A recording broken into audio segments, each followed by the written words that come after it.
नमस्कार, बहुत बहुत स्वागत है आपका IND24 में और मैं हूं आपके साथ खुशी व्यास। नवरात्रि के पावन दिन चल रहे हैं। सभी भक्त माता की भक्ति में डूबे हुए हैं। आज नवरात्रि का 5वां दिन है, यानी कि माँ स्कंद माता का दिन।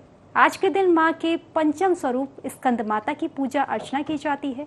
कहा जाता है कि माँ की उपासना करने से नकारात्मक शक्तियों का नाश होता है और असंभव कार्य भी संभव हो जाते हैं। और भी ज्यादा जानकारी के लिए हमारे साथ स्टूडियो में मौजूद है पंडित रामकिशोर वैदिक जी। पंडित जी, पहले तो आपका बहुत बहुत स्वागत है। नमस्कार। तो आज नवरात्रि का 5वां दिन है, माँ स्कंद माता की पूजा की जाएगी। तो पंडित जी, सबसे पहले आप हमें बताइए कि किस तरह का माँ का स्वरूप होता है। ओम सर्वमंगल मांगल्ये शिवे सर्वार्थ साधिके शरणे त्र्यंबके गौरी नारायणी नमोस्तुते। प्रथम शैलपुत्री चा द्वितीयं ब्रह्मचारिणी तृतीयं चंद्रघंटेति कूष्मांडेति चतुर्थकं पंचम स्कंद मातेति। आज माँ भगवती जगदम्बा का जो लोग नवरात्र की आराधना कर रहे हैं, आज माँ नवरात्र के पंचम दिवस में स्कंद माता का पूजन भक्त लोग करेंगे। माँ का जब हम स्वरूप के बारे में जानेंगे, उनको स्वरूप कैसे जानेंगे, जिनको हमको ध्याना है तो उनके बारे में भी हमको जानना है। माँ जो स्कंद माता है, स्कंद का अभिप्राय है कार्तिकेय को ही स्कंद कहा है। जब तारकासुर का माँ भगवती स्कंद माता है और आप जब स्वरूप देखेंगे तो भगवती शेर पर विराजमान है और माँ शेर पर विराजमान है और शेर पर विराजमान के साथ साथ माँ स्कंद माता आप देखेंगे कि एक हाथ में कमल है, एक हाथ में माँ अभय मुद्रा है, 4 भुजाएं हैं माँ की, एक में अभय मुद्रा है और एक हाथ में कमल की माला है।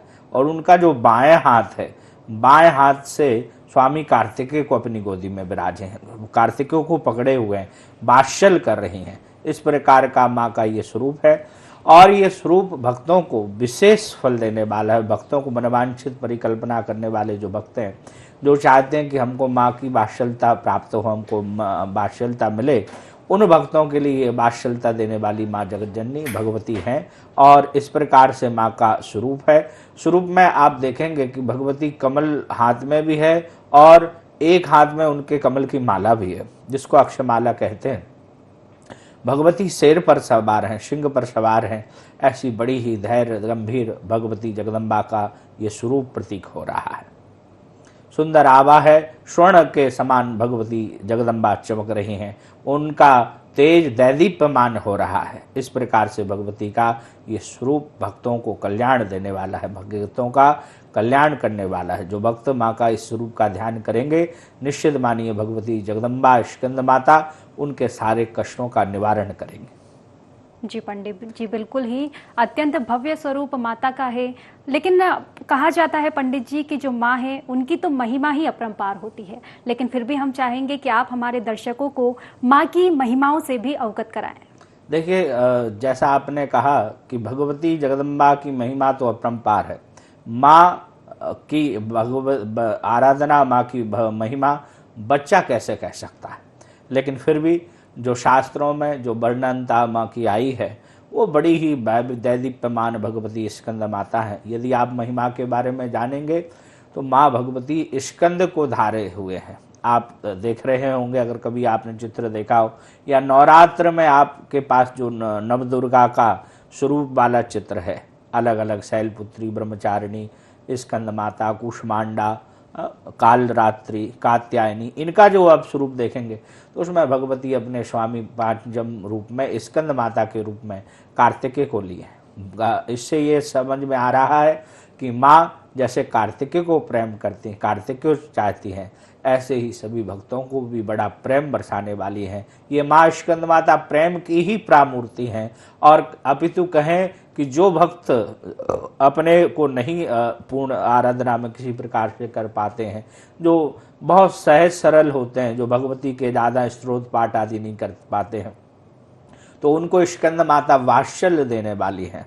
वैसे तो हर माता ही अपने आप में एक रूप है, लेकिन इनका आप जब चित्रण देखेंगे तो ये बालक को लिए हैं। तो ऐसे जैसे माँ स्कंद अपने बालक स्वामी कार्तिकेय को लिए हैं, वैसे ही हम सब भक्तों के भी मनवांछित फल देने वाली ये स्कंद माता है।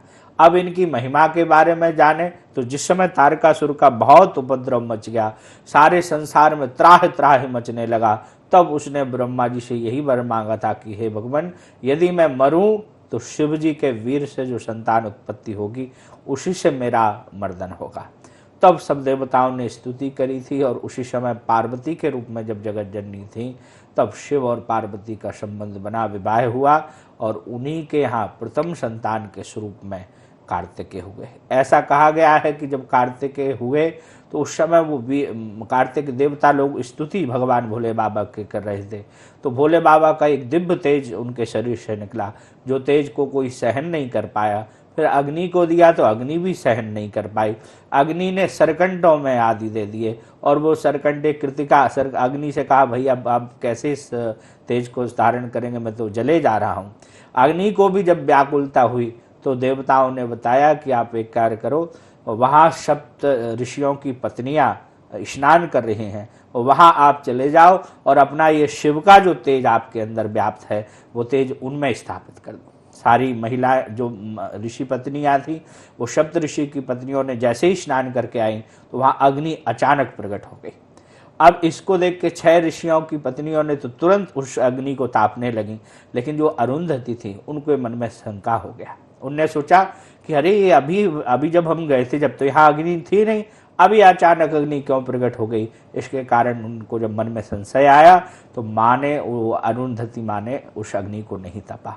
जिन 6 ऋषि पत्नियों ने तापा था उन्हीं के शरीर में वो शिव का दिव्य तेज जो है समन्वित हुआ, और कहते हैं कि उनसे ही उन 6 माताओं का शरण स्पर्श होते ही जब उनको भी शरीर में व्याकुलता बढ़ने लगी, वो समझ गई कि कुछ ना कुछ गड़बड़ हो गया है, तब उन्हें भी वो शरीर से तेज निकाल कर, और सरकंडे जो होते हैं नदियों के यहाँ आप देखे होंगे विशेष एक घास होती है, उस घास को जब उन लोगों ने देखा कि बिल्कुल वो तलवार के सरीखे कार्य करती है, बहुत पैनी रहती है, तो इनने जब देखा कि क्या करें क्या ना करें, तो उनको अपना जो तेज था वो रोमकूप के माध्यम से बाहर कर दिया, और वो सरकंडों में रह गया। और जैसे ही सरकंडों का संस्पर्श भया, तब स्वामी उधर एक बालक का रूप हुआ, जो बालक जो है जैसे ही हुआ, और वही स्वामी कार्तिकेय हुए, जिनको हम स्कंद भी कहते हैं।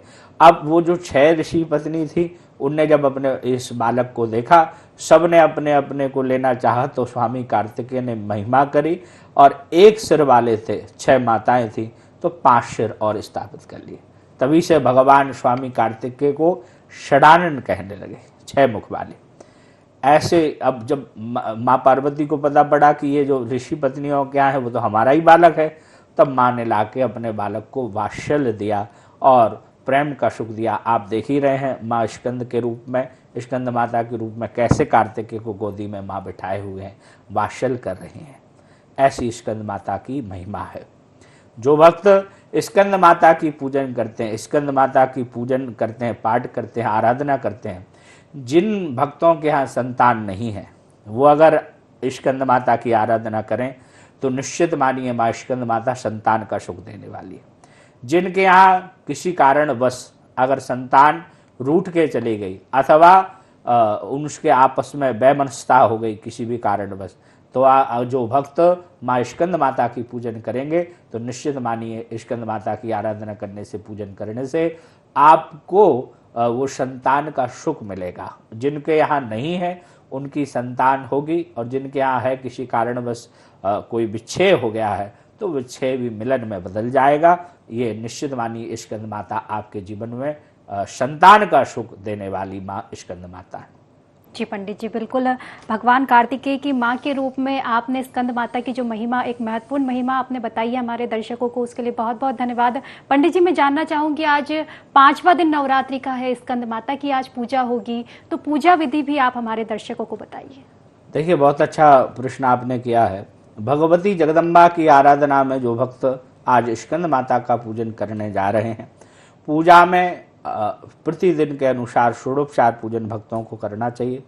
पूजन की थाली में सब सर्वप्रथम रोली, चावल, सिंदूर, गुलाल, अबीर, आज जो आपको पूजा में फूल यूज करने हैं वो कोशिश करें यदि आपको पीले पुष्प मिल जाएं, क्योंकि स्कंद माता को पीली वस्तु बहुत प्रिय है। तो पीले पुष्प अगर आपको मिल जाएं, जैसे पीला गेंदा भी होता है, कनेर के पुष्प भी पीले होते हैं, भगवती को विशेष प्रिय यह पुष्प हैं।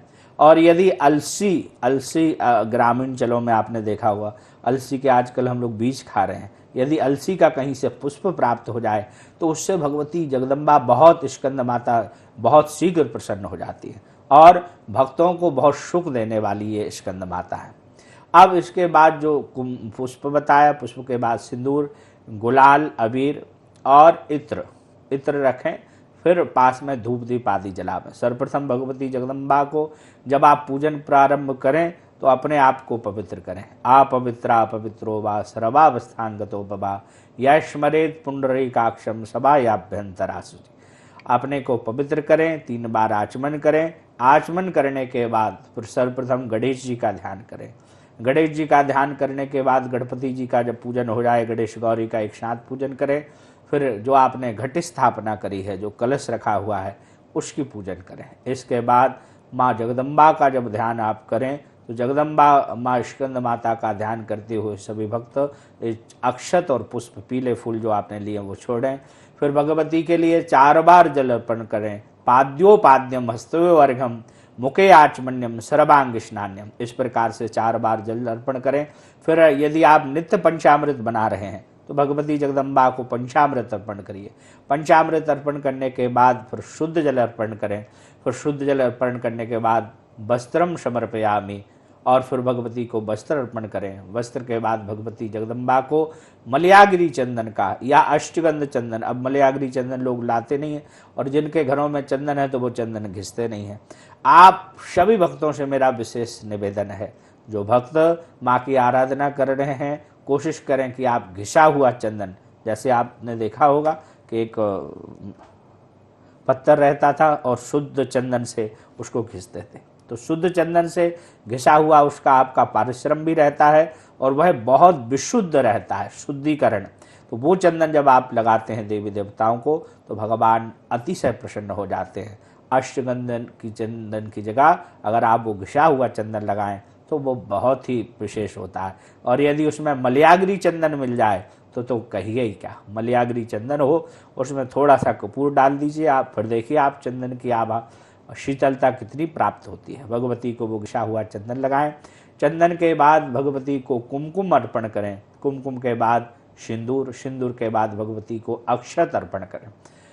सभी भक्त जो आराधना कर रहे हैं भगवती स्कंद माता का, इस बात का विशेष ध्यान दें कि जो अक्षत आप अर्पण करें वो अक्षत कहीं से टूटे हुए ना हो, बिल्कुल विशुद्ध साफ चावल होंगे, तब जब साफ चावल होंगे तब आपको फल पूरा मिलेगा।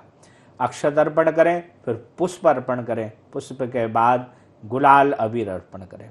भगवती जगदम्बा को मोगरे का या चंदन का इत्र अर्पण करें और इत्र से भगवती प्रसन्न होती हैं। भगवती को इत्र अर्पण करने के बाद फिर भगवती को धूप दीप दिखाएं। कोशिश ये करें कि आप अगरबत्ती ना लगाएं। ऐसी मान्यता है हमारे यहाँ कि वंशस्तु भगवान रुद्र, ये जो बांस है ये वंश का कारक माना गया है और भगवान रुद्र का भी स्वरूप माना गया है, इसलिए बांस को कभी जलाया नहीं जाता। आप बांस की जो बांस लगी हुई अगरबत्ती है तो इसलिए अगरबत्ती का उपयोग ना करके यदि आप धूप बत्ती जलाते हैं तो भगवती और जल्दी प्रसन्न होगी। धूप दीप दिखावें, फिर हाथ धो के भगवती को पीली वस्तुएं भगवती को अर्पण करें। नैवेद्य जो आज आप अर्पण करेंगे वो भी कोशिश करें कि कोई पीला नैवेद्य भगवती को अर्पण करें, तो भगवती जगदम्बा आपका उद्धार करेंगे, आपका कल्याण करेंगे। फिर इसके बाद ऋतुफल, फल में केले आदि भी आप अर्पण कर सकते हैं, क्योंकि केला का भी बाहर से जो रूप है वो पीला ही है, यह पीला अर्पण करें। फिर नैवेद्य फल के बाद फिर तांबूल भगवती को विशेष प्रिय है। तांबूल मतलब लौंग, इलायची, बीड़ा, आंवला डला हुआ उसका सुंदर पान भगवती को अर्पण करें। फिर भगवती से प्रार्थना करेंगे कि माँ आवाहनम न जानामि तमर्चनम पूजाम चैव न जानामि क्षमताम परमेश्वरी। हे माँ, मैं आपकी पूजन नहीं जानती, मैं आपका पाठ नहीं जानती, मेरे से जाने अनजाने में अगर इस पूजा क्रम में कोई गलती हुई हो तो हे जगत जननी, जो जगत की आधार धात्री हैं, आप तो वैसे ही स्कंद की माता हैं, वात्सल्य की रूप हैं। हे माँ, हमारे गलतियों को, हमारे जो भी त्रुटि हुई है उसको आप क्षमा करिए। ऐसी भक्त लोग प्रार्थना करके तत्पश्चात भगवती की आराधना करने के बाद आरती भगवती की करें। और भगवती की जब आरती करें, आरती के बाद पुष्पांजलि, और पुष्पांजलि के बाद आज की पूजन का क्रम यहीं पर विराम कर दें। ऐसे स्कंद माता की जो भक्त आराधना करेंगे, निश्चय मानिए उनके जितने भी कष्ट हैं जो आ रहे हैं वो कष्ट दूर होंगे। विशेष करके संतान का सुख आपको भगवती माँ स्कंद देने वाली है। जी पंडित जी, जैसा कि आपने हमारे दर्शकों को बताया, एक महत्वपूर्ण पूजा की विधि आपने बताई है। उम्मीद है कि हमारे दर्शकों को भी वो पसंद आएगी। पंडित जी, आपने पूजा विधि तो बता दी, लेकिन देखा जाता है कि माँ की पूजा में मंत्रोच्चारण की भी अहम भूमिका होती है। तो हमारे दर्शकों को वो मंत्र बताइए जिनसे माँ को प्रसन्न किया जा सके। भगवती जगदम्बा के अनेक अनेक मंत्र हैं, बहुत मंत्र हैं, लेकिन आज बात स्कंद माता की चल रही है। तो जो भक्त भगवती स्कंद माता की आराधना कर रहे हैं वो ओम ह्रीम स्कंद माता यही नमः इसका मंत्र जप कर सकते हैं। और जो भक्त निरंतर अगर आराधना में लगे हैं वो ओम दुम दुर्गा यही नमः। देखिए, मंत्र विज्ञान ये बहुत ही, आज विज्ञान भी मंत्रों को मान चुका है। आज नासा आदि जहाँ विज्ञान के केंद्र बने हुए हैं वहाँ गायत्री मंत्र पर, महामृत्युंजय मंत्र पर शोध चल रहा है। और उनने भी पाया कि इन मंत्रों से ऐसा वाइब्रेशन निकलता है जिससे व्यक्ति के मस्तिष्क पर, शरीर पर रोग, जो जितने भी रोग आदि हैं उनको वो मंत्र वाइब्रेट करता है और उससे वह ठीक होता है। तो ये मंत्र विज्ञान तो है ही है। आपने बहुत अच्छा प्रश्न किया। और ये मंत्र जो जितने भी मंत्र हैं वो मंत्र से देवता प्रसन्न होते हैं। आप सबसे आज विचार करिए कि जब कोई मौलवी यदि वो अपने अजान करता है तो वो अपनी भाषा में ही करता है। यदि कोई क्रिश्चियन अगर वो बाइबल आदि का कार्य करता है तो वो अपने ही भाषा में करता है। पंजाबी वो गुरुवाणी पढ़ता है तो वो अपनी भाषा में ही पढ़ता है। लेकिन हम ही सनातनी एक ऐसे हैं कि यदि हमसे कोई कह दे कि भैया थोड़ा सा कोई संस्कृत में सुनाओ तो हम दाएं बाएं हो जाते हैं। हमको भी चाहिए कि हमारे सनातनी भाइयों के लिए विशेष निवेदन है, आप अपने घर में कोई ना कोई स्तोत्र निश्चित आप अपने बच्चों को पढ़ाइए। चाहे वो राम रक्षा स्तोत्र हो, आपको मधुराष्टक भगवान कृष्ण का है, अधरम मधुरम वाणिर्मधुरम भगवान का मधुराष्टक है, शिव जी का रुद्राष्टक है, नमामि समीशान निर्वाण रूपम विभुम व्यापकम ब्रह्म वेद स्वरूपम। आप अपने बच्चों को, अपने परिवार में कम से कम एक ना एक कोई बच्चों को, और आपको खुद भी, ऐसा नहीं कि बच्चों को अकेले सिखाएं और आपको ना आए। आप जब करेंगे तो वो संस्कार बच्चों में भी पड़ेंगे। हमको भी चाहिए कि हमारी जो देव भाषा है, जो हमारी देवताओं को प्रिय भाषा है, वो संस्कृत है। आज देखिए विदेशों में बच्चे छोटे छोटे गीता का पाठ कर रहे हैं, गीता गा रहे हैं। तो हमको भी ये चाहिए कम से कम हर बच्चे को कोई ना कोई स्रोत तो कंठस्थ होना चाहिए, जिससे हमारी सनातन धर्म की रक्षा भी होवे। और जो देवताओं की भाषा हमारे सनातन में कही है वो सनातनी भाषा हम जाने, हमारे बच्चों को भी जनाएं। कोई ना कोई स्रोत जरूर कंठस्थ कराएं और कोशिश करें कि जो बच्चों ने या आपने जो स्रोत कंठस्थ किया है वो किसी भी देवता का हो, उस स्रोत का आप नित्य पाठ करें। फिर देखिए आपके जीवन में क्या ऊर्जा का संचार होता है। आपके जीवन में जो कष्ट आ रहे हैं उनमें भी शांति मिलेगी। और साथ में जो जिस घर में आप वो संस्कृत में जब आप श्लोक बोलेंगे तो फिर आप देखेंगे कि उस घर का वातावरण कितना पॉजिटिव होता है। कई जगह आपने देखा होगा जब हम घरों में जाते हैं तो हमको लगता है कि अरे बहुत मन अशांत होता है, ऐसा लगता है कि इस घर से कब चले जाएं।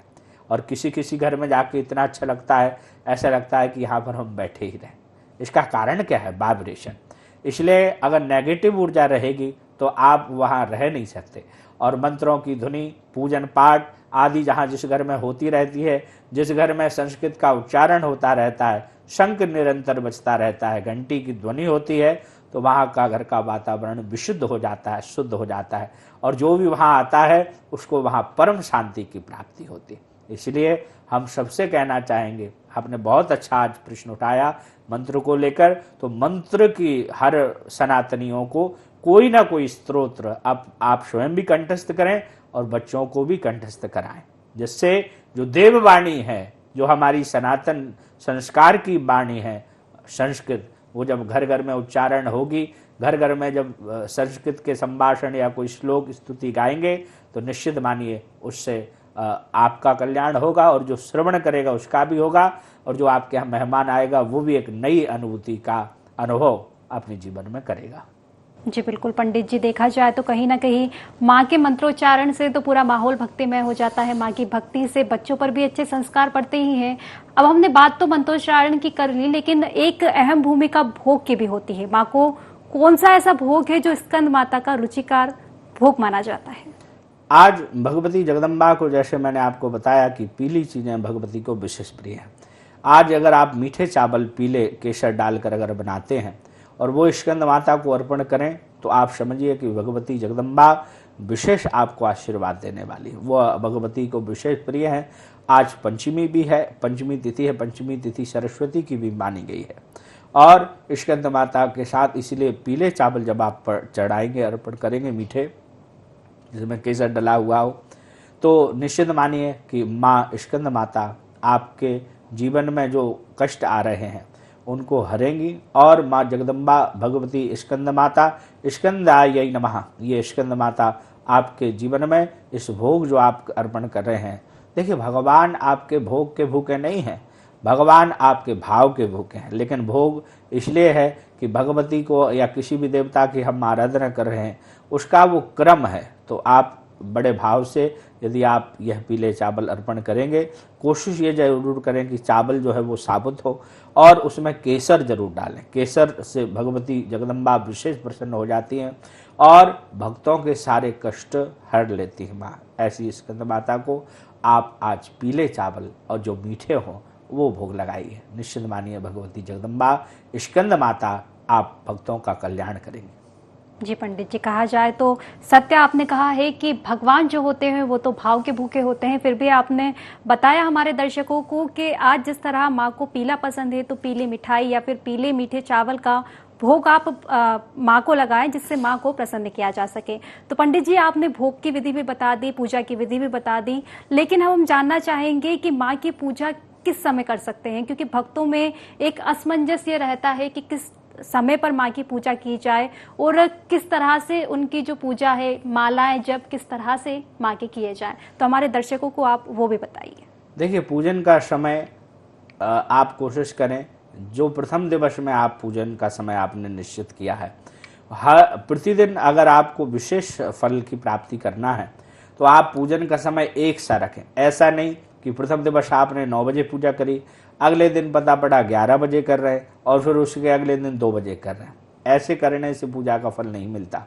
एक ही समय में जब आप आराधना का समय भगवती का करेंगे, भगवती की आराधना पूजा पाठ करेंगे, तो निश्चित मानिए आपको उसका फल मिलेगा। अब एक ही समय क्या होगा, वैसे तो ऐसा कहा है कि भगवती की आराधना करने के लिए प्रातः काल से ही आपको लग जाना चाहिए, लेकिन आज विडंबना यह है कि प्रातः काल भी लोगों का 10 बजे 12 बजे ऐसा लोगों के सुबह हो रहे हैं।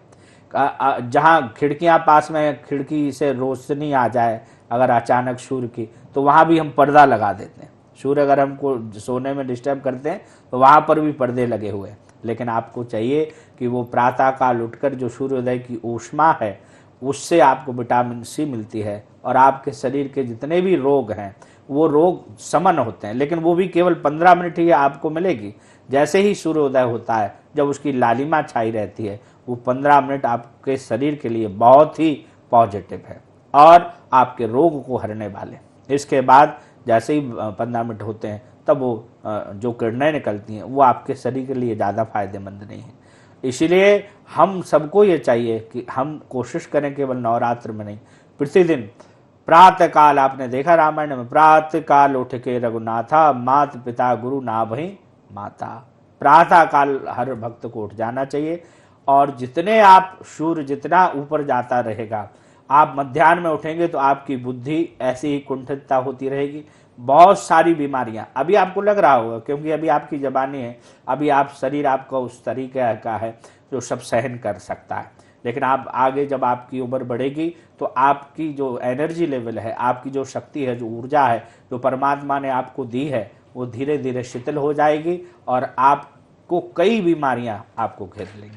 इसलिए कोशिश करें कि प्रातःकाल 6 बजे से लेके और 10 बजे तक आप भगवती की आराधना कर लें और मंत्र जाप आप उसी समय जो दुर्गा सप्तशती का पाठ कर रहे हैं, जो दुर्गा शतनाम का पाठ कर रहे हैं, जो 32 नामावली का पाठ कर रहे हैं, वो उसी समय करें। और इससे करने से निश्चय मानिए कि आपका कल्याण होगा और सभी भक्तों की मनवांछित जो वो कामना चाहते हैं, यम यम चिंतयेत कामम तम तम प्राप्नोति निश्चितम, जो जो भक्त जो सोच रहे हैं, माँ सब आपको वह देने वाली है। जी पंडित जी, तो बहुत बहुत धन्यवाद हमारे दर्शकों को माँ स्कंद माता की पूजा विधि, भोग और भी कहीं जानकारी देने के लिए। माँ की महिमा को आपने बहुत ही महत्वपूर्ण तरीके से बताया है और उम्मीद है कि आपको भी हमारे कार्यक्रम अच्छा लगा होगा। तो इसी के साथ फिलहाल के कार्यक्रम में बस इतना ही। आप बने रहिए IND24 के साथ। नमस्कार।